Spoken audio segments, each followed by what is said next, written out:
Story 1. I never thought I'd be writing a story about a rotisserie chicken. But here we are. Life is weird like that sometimes. So, a bit about me first. I'm a high school senior trying to make ends meet while saving for college. My parents are great, but they've been struggling financially since my dad got laid off from the factory last year. He's working again, but at a much lower salary, and my mom already works 2 jobs. I've been picking up shifts at the local movie theater on weekends, but it doesn't pay much. I do most of the grocery shopping now since both my parents work so much. We've got a strict food budget, $75 per week to feed all 3 of us. It's not much, but we make it work. We clip coupons, buy generic brands, and hunt for discounts like our lives depend on it. Because, in a way, they do. Last Friday was the end of a particularly rough week. I'd bombed a math test, my bike chain broke on the way to school, and I'd had to cover someone else's shift at the theater, which meant staying up until 1 a.m. cleaning popcorn machines. I was exhausted and just wanted to grab something quick for dinner. I walked into Save Mart around 6 p.m. with exactly $12.53 in my wallet. The plan was to grab something cheap that could feed all 3 of us. As I headed toward the deli section, I saw a beautiful, golden rotisserie chicken with a bright yellow, reduced sticker slapped on the package.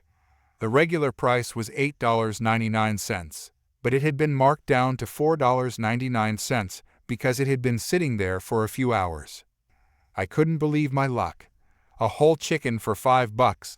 I could add some rice and frozen veggies from home, and we'd have a decent meal with leftovers for lunch the next day. I grabbed it quickly, feeling like I'd won some kind of grocery lottery, and put it in my cart.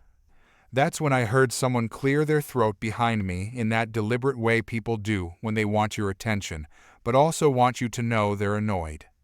I turned around to see a woman in her 40s with highlighted blonde hair, expensive-looking workout clothes, and a scowl that could curdle milk. She was staring at me, no, not at me, at the chicken in my cart. Woman, excuse me, but I was about to grab that. Me, oh, I'm sorry, but I just picked it up. Woman, no, you don't understand. I need that chicken. I was just looking at the price and was about to take it when you swooped in and stole it. I looked at her, confused. I hadn't seen anyone else in the aisle when I picked up the chicken. Me, I didn't see you here. I just walked up and took the last one. Woman, well, I was just about to grab it. I just stepped away for literally 2 seconds to check something else. That's my chicken. I looked down at the chicken and then back at her. Her cart was full of organic produce, fancy cheese, and a bottle of wine that probably cost more than our entire grocery budget for the week. Me, I'm sorry, but I've already put it in my cart. Maybe they'll have more tomorrow? Her face turned an alarming shade of red. Woman, listen, kid. I have guests coming over tonight, and I need that chicken. I'll give you the regular price for it. Me, I'm sorry, but I need it for my family's dinner. Woman, oh, for God's sake, it's just a chicken. Don't be so difficult.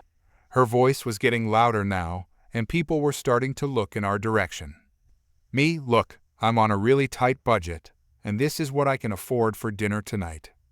Woman, well, that's not my problem, is it? I have a medical condition that requires me to eat chicken. Did you know that? Do you want me to get sick? I blinked in disbelief. A medical condition that requires chicken. That was a new one. Me, what medical condition requires rotisserie chicken specifically? Woman, that's private medical information. How dare you ask me that?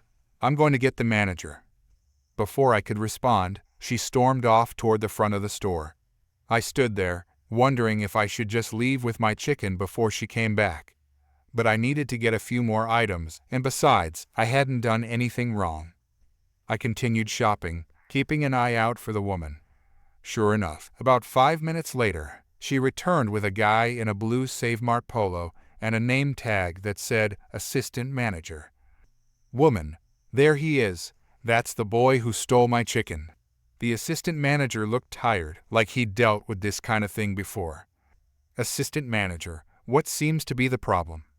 Woman, I was about to purchase that rotisserie chicken for my dinner party tonight, and this teenager swooped in and took it. I have a medical condition, and my doctor specifically told me I need to eat chicken. It's the only reduced one, and I need it. The assistant manager looked at me. Assistant manager, did you take the last discounted chicken? Me. Yes, but I didn't see anyone else looking at it. I just walked up and grabbed it. Woman, he's lying. I was right there. I just turned away for a second to check the ingredients, and he stole it. The assistant manager sighed. Assistant manager, ma'am, typically in these situations, the person who has the item in their possession gets to keep it. I felt relieved, but then the assistant manager continued. Assistant manager, however, if this is a medical necessity for you, perhaps we could offer the young man an alternative. My jaw dropped. Was he seriously considering giving her my chicken? Assistant manager, to me, we could give you a rain check for another discounted chicken tomorrow. Me, but I need dinner for tonight. We're on a really tight budget, and I can't afford the regular price chicken. Woman, smirking C. It's settled then. Hand it over. She reached for my cart, but I moved it away. Me, no, it's already in my cart. I picked it up fair and square. Woman, this is ridiculous. I'm a loyal customer who spends hundreds of dollars here every week, and you're choosing this kid over me? Let me speak to the actual manager. The assistant manager looked increasingly uncomfortable. Assistant, let me see what we can do. Maybe we have another chicken in the back that we could discount for you, ma'am. Woman, I don't have time for this. My guest will be arriving soon. She suddenly lunged toward my cart and grabbed the chicken container. I held onto it, refusing to let go. Me, let go. Woman, give it to me. I need it more than you do. We were in a bizarre tug of war over a rotisserie chicken in the middle of Save Mart.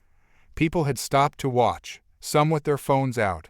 The assistant manager looked horrified. Assistant manager, please, both of you, stop this right now. With a final yank, the woman pulled the chicken free from my grip. She smiled triumphantly. Woman, finally, now. But as she turned to walk away, she must have realized people were watching and recording. Suddenly, she let out a dramatic gasp and fell to the floor, still clutching the chicken container. Woman, oh, he pushed me. Did you see that? He pushed me. I'm injured. I stood there in shock. I hadn't touched her. Me, what? No, I didn't. She's lying. The assistant manager looked panicked. Assistant manager, everyone, please calm down. Ma'am, are you all right? The woman was writhing on the floor in what had to be the worst acting I'd ever seen. Woman, my back, my neck. I think I need an ambulance. This is assault. A small crowd had gathered now. A middle-aged man stepped forward. Shopper, I recorded the whole thing on my phone. The kid didn't push her. She grabbed the chicken and then threw herself on the floor. Another woman nodded. Another shopper, I saw it too. She's faking. The woman on the floor suddenly stopped writhing and looked around nervously. Woman, that's not true. He pushed me, and I need this chicken for my medical condition. Just then, a man in a different Save Mart uniform approached. His name tag said, Store Manager. Store Manager, what's going on here? The assistant manager looked relieved. Assistant Manager, sir, we have a dispute over the last discounted rotisserie chicken. This young man had it in his cart, but this woman claims she was about to take it for a medical need. Then she, fell. The store manager turned to the shopper with the phone. Store Manager, you recorded this? Shopper, yes, the whole thing. Here, take a look. The store manager watched the video, his expression growing increasingly stern. He handed the phone back and turned to the woman, who was now sitting up on the floor. Store Manager, ma'am, I can see clearly from this video that you attempted to take an item from another customer's cart and then deliberately fell to falsely accuse him of assault. This type of behavior is not tolerated in our store. Woman, but my medical condition. Store Manager, I've worked in grocery stores for 15 years, and I've never heard of a medical condition that specifically requires discounted rotisserie chicken. Several people in the crowd chuckled. The woman's face turned bright red. Store manager, I'm going to have to ask you to leave the store immediately. Woman, what? You can't be serious. What about my groceries? Store manager, you can complete your purchase, minus the chicken, which belongs to this young man. And then I'm going to have to ask you not to return to this store. Woman, are you? Are you banning me? Store manager, yes, ma'am. We have a zero-tolerance policy for attempting to steal from other customers and making false accusations. Those are both bannable offenses. The woman looked around, seeming to realize that everyone was staring at her. She scrambled to her feet, suddenly healed from her injuries. Woman, this is outrageous. I've been shopping here for years. I'll sue this entire store. And you? She pointed at me. Woman, this isn't over. The store manager remained calm. Store manager, ma'am, please remember that this incident has been recorded by multiple shoppers, including your threats just now. I'd strongly advise against pursuing this further. The woman looked like she might explode, but instead, she turned and stormed toward the exit, leaving her full cart of groceries behind. The store manager turned to me and handed me back the chicken, which had somehow remained intact during the scuffle. Store manager, I apologize for this incident. Are you okay? Me, yeah, I'm fine. Just a little shaken up. Store manager, I'm sorry about the confusion with my assistant manager. He's new and still learning how to handle these situations. The chicken is yours, of course. Then he did something unexpected. Store manager, in fact, let me give you a store gift card for $25 for the trouble. And the chicken is on the house today. I was stunned. Me, really? Thank you so much. Store manager, it's the least we can do. Some people think they can get whatever they want if they make enough of a scene. It's important they learn that's not how the world works. With the free chicken and gift card, I was able to get some extra groceries for the week, putting us ahead on our budget for the first time in months. When I told my parents the story over our chicken dinner that night, my dad laughed so hard he nearly choked on a drumstick. Dad, a medical condition that requires chicken? That's a new one. Mom, I'm just glad you stood your ground. You did the right thing. I still shop at Save Mart every week, and the store manager always gives me a friendly nod when he sees me. I haven't seen the chicken lady again, though I've heard from other shoppers that she tried to come back wearing a hat and sunglasses but got recognized and escorted out. So that's my crazy rotisserie chicken story. I never thought I'd be in a tug-of-war over poultry in a grocery store, but it taught me an important lesson. Some people will go to ridiculous lengths to get what they want, even when it's not rightfully theirs. But sometimes, justice prevails and comes with a side of crispy skin and juicy meat. Story 2. I never thought I'd be the type to post on Rentitle people, but after what happened last week, I just had to share. I've been a commercial airline pilot for about 8 years now. It's a job I dreamed about since I was a kid watching planes take off at my local airport. My dad was a mechanic for a major airline, and I grew up surrounded by aviation talk around the dinner table. Getting my pilot's license wasn't easy. Years of training, thousands of dollars in flight school fees, and countless hours studying for certifications. I started with small regional airlines, flying routes nobody wanted, often working holidays and weekends while my friends were enjoying their 20s. But it paid off. 3 years ago, I finally landed a job with one of the major carriers, and things got a bit easier. Last week, I was scheduled for a cross-country flight from Denver to New York. The airline needed me in New York for an evening flight, but since there weren't any crew flights available that morning, they booked me as a passenger on a regular flight. This happens pretty often in our industry, pilots flying as passengers to get to their next assignment. We call it deadheading. Even though I was off duty for this flight, the airline had booked me a first-class seat. This is standard practice since they want their pilots well rested before taking control of an aircraft. I was grateful for the window seat, as I planned to catch up on sleep during the 3-hour journey. I boarded early, settled into my seat 3, a window seat, and got comfortable. I was wearing regular clothes, jeans, and a button-up shirt since I wasn't on duty yet. My uniform was packed in my carry-on. To other passengers, I just looked like any other traveler, which was fine by me. Sometimes it's nice to blend in and not have to answer questions about turbulence or whether flying is scary. The first-class cabin was filling up when I noticed a couple boarding. The woman was talking loudly, already complaining about something to her husband, who looked like he'd rather be anywhere else. They paused in the aisle near my row, checking their boarding passes. "Woman, this is us. I'm in the aisle, and you're in the middle seat." Her husband just nodded, but she wasn't done. "Woman, who sits in the window, is someone sitting there?" She was looking directly at me now. I smiled politely. "Me, yes, that's my seat." Her expression changed immediately. She looked me up and down, as if assessing whether I was worthy of the window seat. "Woman, are you traveling alone?" "Me, yes, I am." "Woman, well, that doesn't make any sense. My husband should have the window seat.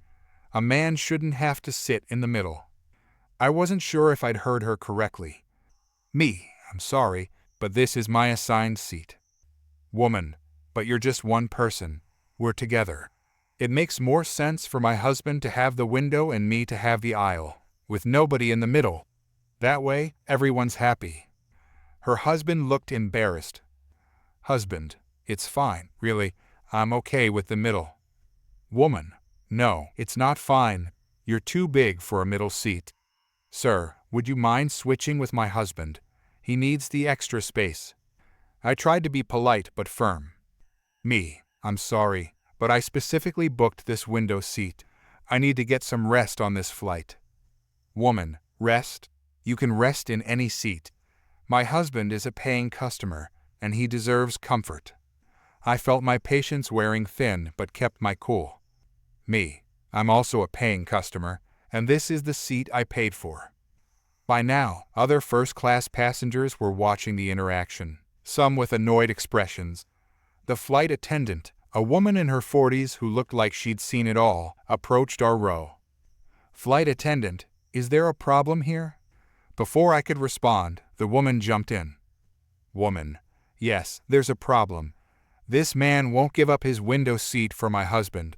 My husband is too large for the middle seat, and this man is being selfish." The flight attendant looked at me, then at the couple's boarding passes. "Flight attendant, ma'am, I'm checking the seating assignments, and this gentleman is correctly seated in 3A. Your husband is assigned to 3B, and you're in 3C. "Woman, I know that, but it doesn't make sense. Look at him, he's by himself. We're a couple. Shouldn't couples be accommodated first?" "Flight attendant, everyone is assigned specific seats based on what they've booked, ma'am. If you'd like different seats, you would need to have requested that during booking or check-in." "Woman, this is ridiculous. I want to speak to the captain." At this point, I almost laughed. The irony was too much. "Me, ma'am, the captain is currently preparing for the flight, but I can assure you that airline policy is to honor assigned seating." "Woman, and who are you to tell me about airline policy? Do you work here?" I hesitated for a moment. I hadn't wanted to pull the pilot card, but she was making such a scene that other passengers were getting uncomfortable. The flight was supposed to depart in 20 minutes, and this issue needed to be resolved. "Me, actually, yes. I do work for the airline." I reached into my pocket and pulled out my airline ID and pilot's license. "Me, I'm deadheading to New York to operate a flight this evening. The airline has booked me in this seat so I can rest before my duty." The woman's face froze for a second, then turned an impressive shade of red. Her husband looked like he wanted to disappear. "Husband, I told you it wasn't a big deal. Can we please just sit down?" "Woman, no, I don't care if he's a pilot. He's not on duty now, so he should accommodate paying customers." Flight attendant, "Ma'am, he is a paying customer, and even if he weren't, crew members deadheading to assignments take priority for seating." Now, please take your assigned seats so we can prepare for departure. Woman, this is discrimination. You're only taking his side because he's one of you. I want to speak to your supervisor. The flight attendant sighed and spoke into her inner phone. A minute later, the lead flight attendant arrived, along with what appeared to be an airport security officer who had been at the front of the plane for the boarding process. Lead flight attendant, what seems to be the problem? The woman launched into her complaint again, this time adding that I was flaunting my pilot status and that the other flight attendant was showing favoritism. The lead flight attendant listened patiently, then turned to her colleague for confirmation. After a brief discussion, the lead flight attendant addressed the woman. Lead flight attendant, ma'am, our policy is clear. Passengers must sit in their assigned seats unless there's an approved change. This gentleman is in his correct seat. If you and your husband can't accept your assigned seats, I'm afraid we'll have to ask you to take a different flight. Woman, you can't be serious. We paid good money for these tickets. Lead flight attendant, yes, you paid for seats 3B and 3C, which are available to you. If that's not acceptable, we'll need you to deplane. Woman, I'm not going anywhere. This is outrageous. At this point, the security officer stepped forward. Security officer, ma'am, sir, I need to ask you both to gather your belongings and come with me. Husband, what? Why? I didn't do anything. Security officer, we need to resolve this situation off the aircraft. The flight needs to depart on schedule. Woman, this is all your fault. She pointed directly at me, her finger inches from my face. Woman, you think you're so special because you're a pilot? We're the customers. The customer is always right. Security officer, ma'am, please lower your voice and step into the aisle. She refused to move, crossing her arms like a defiant child. The husband, finally showing some backbone, stood up. Husband, let's just go. This isn't worth it. Woman, no, we paid for these seats. Husband, and we can use these seats if you just drop it. Otherwise, we're getting kicked off the plane. The security officer was patient but firm. Security officer, ma'am, you have two options. Take your assigned seat without further disruption, or deplane immediately. What's your choice? For a moment, I thought she might actually calm down and comply. She looked at her husband, then at the increasingly annoyed passengers around us, then back at me. Then she made her decision. Woman, fine, we'll leave, but I'm filing a complaint against all of you, especially him. She jabbed her finger toward me again. The couple collected their carry-ons from the overhead bin, the woman muttering the entire time about lawsuits and customer rights. As they made their way to the exit, escorted by the security officer, I could hear her telling other passengers about the injustice she'd experienced. After they left, the cabin seemed to collectively exhale. The flight attendant who had first helped us came by to apologize. Flight attendant, I'm so sorry about that. Some people just don't understand how things work. Me, no problem. You handled it perfectly. Flight attendant, get some rest. I know you've got another flight to operate tonight. The rest of the journey was peaceful. I got my much-needed sleep and arrived in New York refreshed enough to operate my evening flight to Chicago. As we prepared for takeoff on that second flight, I couldn't help but scan the first-class cabin, half expecting to see the entitled woman and her husband. Thankfully, they were nowhere to be seen. The irony of the whole situation wasn't lost on me. She'd made such a fuss about her husband deserving a window seat, and in the end, neither of them got to fly at all. Sometimes entitlement gets you nowhere, or in their case, stuck at the Denver airport while your plane takes off without you. I've been flying commercially for 8 years, and I've seen all kinds of passenger behavior. But this encounter definitely earned its place in my collection of entitled people stories. Next time I'm deadheading, maybe I'll wear my uniform from the start. Or maybe not. Sometimes it's better to blend in with the crowd, at least until someone demands your window seat, because a man shouldn't have to sit in the middle. Story 3. I never thought working at Foot First Shoe Emporium would lead to internet fame, But that's exactly what happened last month. I've been working there for about 3 years now, putting myself through college. The job isn't glamorous, but the employee discount is decent, and my manager is pretty flexible with my class schedule. Plus, I genuinely enjoy helping people find comfortable shoes. There's something satisfying about watching someone walk around in a new pair that fits just right. Before the incident, as my coworkers now call it, I was just your average retail worker. I'd dealt with difficult customers before, people who complained about prices, claimed they'd found the same shoes cheaper elsewhere, or insisted we were hiding stock in the back. Standard retail drama. Nothing could have prepared me for what happened on that Tuesday afternoon.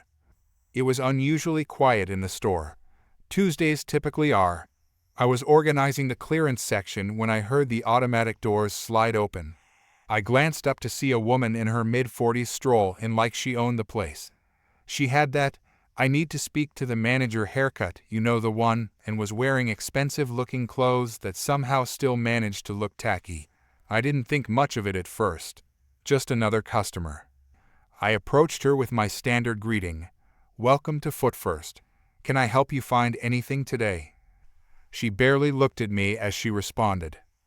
"Woman, I need the Luxe Comfort Stride in size 8, narrow width, in the cream color." I knew immediately we might have a problem. The Luxe Comfort Stride was a popular brand, and we'd been having inventory issues with the narrower widths. I'd be happy to check if we have those in stock. Please give me a moment. I went to our inventory computer and confirmed what I suspected. We were out of the narrow width in size 8 in that particular color. We had the same shoe in black, or the regular width in cream, but not the exact combination she wanted. I walked back to where she was impatiently tapping her foot. "I'm sorry, but we don't currently have the Luxe Comfort Stride in size 8 narrow in cream. We do have it in black, or I could show you the regular width in cream. They tend to run a bit snug, so a regular might work for you." Her face immediately turned sour, like I'd personally offended her by not having her exact shoe in stock. "Woman, what do you mean you don't have it? Your website said you carry this brand." We do carry the brand, but we don't always have every size and color combination in stock. I'd be happy to order them for you. They should arrive within 3-5 business days, and we can call you when they're here." "Woman, that's completely unacceptable. I need these shoes for an event this weekend." I understand. Let me show you some similar styles we do have in your size. We have several that are very comfortable and look quite similar." "Woman, no. I want these shoes. This brand. This color. This size. This is ridiculous.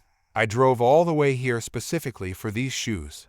By now, she was raising her voice, and a few other customers were starting to look our way. My coworker at the register shot me a sympathetic glance. "I really am sorry for the inconvenience. Let me check if any of our other locations might have them in stock. If they do, we could possibly have them transferred here by tomorrow." I was trying to be helpful, but she wasn't having any of it. "Woman, this is your job. You need to fix this. What kind of shoe store doesn't have shoes?"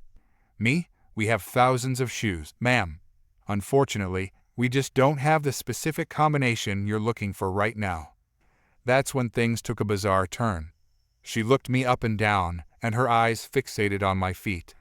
I was wearing a pair of the Luxe Comfort Strides, and black part of our required work attire was to wear brands we sold. "Woman, what size are those?" The question caught me off guard. Excuse me. "Woman, your shoes.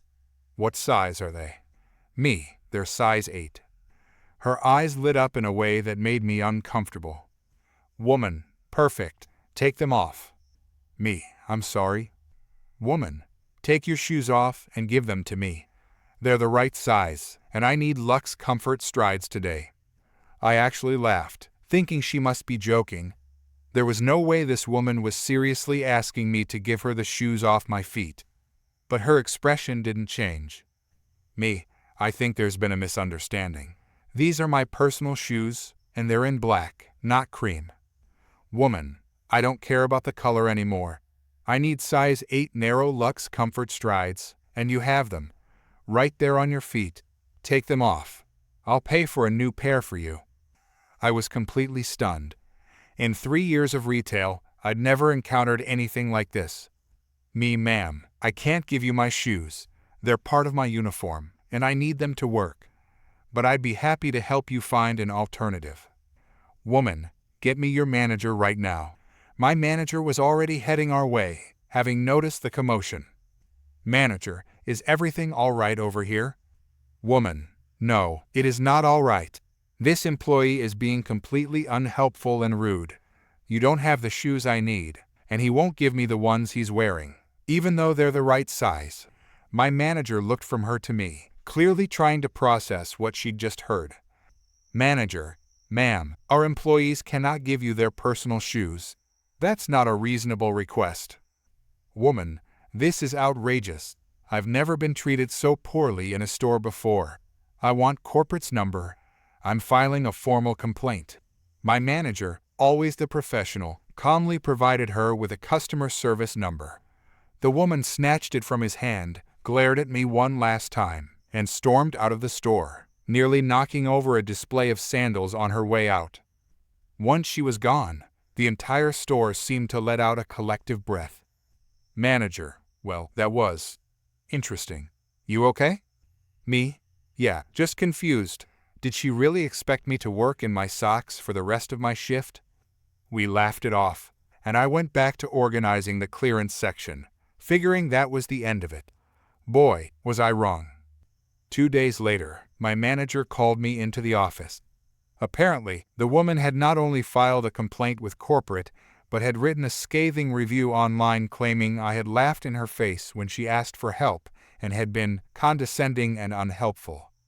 She demanded I be fired for my horrible customer service. Thankfully, my manager had pulled the security footage of the entire interaction. We rewatched it together, and there it was, her demanding I give her my shoes, and my bewildered reaction. The footage clearly showed I'd been professional throughout the entire bizarre exchange. "Manager, don't worry. We've sent this footage to corporate. You're not in any trouble." I thought that would be the end of it, but the story was just beginning. A week later, I arrived at work to find several of my coworkers huddled around a computer, giggling. "Coworker, you're famous." As it turned out, our corporate office had not only dismissed the woman's complaint, but had decided to make an example of the situation. They'd released a portion of the security footage on the company's social media accounts, with faces blurred out, as part of a post about supporting our employees against unreasonable demands. They didn't specifically mention the shoe incident, but anyone watching the footage could clearly see what happened. The video had gone viral overnight. People were sharing it everywhere, with captions like "Karen demands employees' shoes" and "Retail worker asked to work barefoot."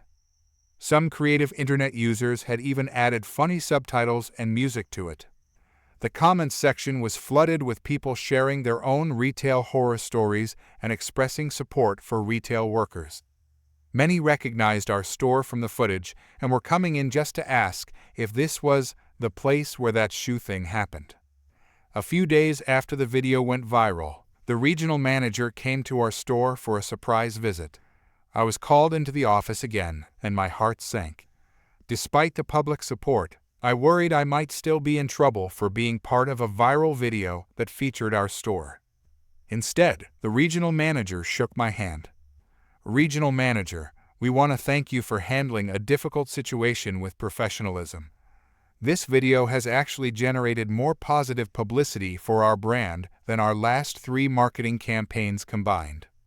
As a token of appreciation, they offered me a promotion to shift supervisor with a substantial raise. They also mentioned that the woman who'd been identified through our customer database from previous purchases had been officially banned from all locations of our store nationwide. News of the promotion spread quickly among my coworkers, who threw an impromptu celebration in the break room, complete with a cake decorated with a tiny fondant shoe. My manager gave a toast. "Manager, to the only employee who almost had to work barefoot for customer satisfaction." Everyone laughed, and for the first time since the incident, I felt completely relaxed about the whole thing. The story might have ended there, but about a month after everything had died down, I was working the register when I spotted a familiar face trying to slip inconspicuously into the store. It was her wearing large sunglasses and a hat pulled low, but unmistakably the same woman who had demanded my shoes. I caught my manager's eye and nodded discreetly toward the entrance. He recognized her immediately and approached her. "Manager, I'm sorry, but you've been banned from our stores. I'm going to have to ask you to leave." "Woman, I don't know what you're talking about. This is the first time I've ever been here." My manager pointed to the security camera in the corner. "Manager, we both know that's not true. Please leave now, or I'll be forced to call security." Her face flushed red, and for a moment, I thought she might throw another tantrum. Instead, she turned on her heel and marched out, but not before shouting over her shoulder, "Woman, your shoes are ugly anyway." And just like that, she was gone, hopefully for good this time. The whole experience taught me that no matter how long you work in retail, you never know what each day might bring. I still have customers ask if I'm the shoe guy from the video, and my friends still tease me about it. But honestly, I can't complain. I got a raise, a promotion, and a pretty good story to tell. And yes, I still have my shoes.